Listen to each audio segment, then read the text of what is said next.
Hi hello నమస్తే అందరికీ। ఇవాళ మన రెసిపీ వచ్చేసి కోవా కర్జలు। ఎంతో యమ్మీగా ఉండే ఈ కర్జలను ఏ విధంగా తయారు చేయాలో చూపిస్తాను। దీనికోసం ముందుగా స్టవ్ పైన కడాయి పెట్టుకొని పాలు పోసుకోండి। పాలు వేడైపోయాక దీన్ని కంటిన్యూగా తిప్పుతూ ఉంటే కోవా రెడీ అయిపోతుంది। ఈ కోవా కూడా కొంచెం ఎరుపు కలర్ లోకి మారే వరకు ఫ్రై చేయండి, అప్పుడే చాలా బాగుంటాయి టేస్ట్। తర్వాత దీన్ని పక్కన పెట్టేసి చల్లారనివ్వండి। చల్లారిపోయాక పౌడర్ షుగర్ కలుపుకొని ఒక బౌల్లోకి తీసుకొని పక్కన పెట్టుకోండి। తర్వాత ఇంకో బౌల్లో కొంచెం గోధుమ పిండి, ఉప్పు, కొన్ని వాటర్ వేసుకొని చపాతీ పిండిలా కలుపుకొని ఒక 10 మినిట్స్ పక్కన పెట్టండి। తర్వాత దీన్ని తీసుకొని చిన్న చిన్న ఉల్లలుగా చేసుకొని చపాతీలాగా ఒత్తుకోండి।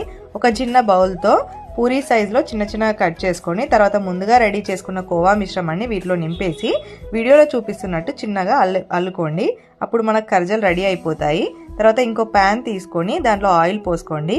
ఆయిల్ వేడైపోయాక ముందుగా రెడీ చేసుకున్న కర్జలను ఇందులో వేసి ఫ్రై చేసుకోండి। అంతే, ఎంతో టేస్టీగా ఉండే కోవా కర్జలు రెడీ।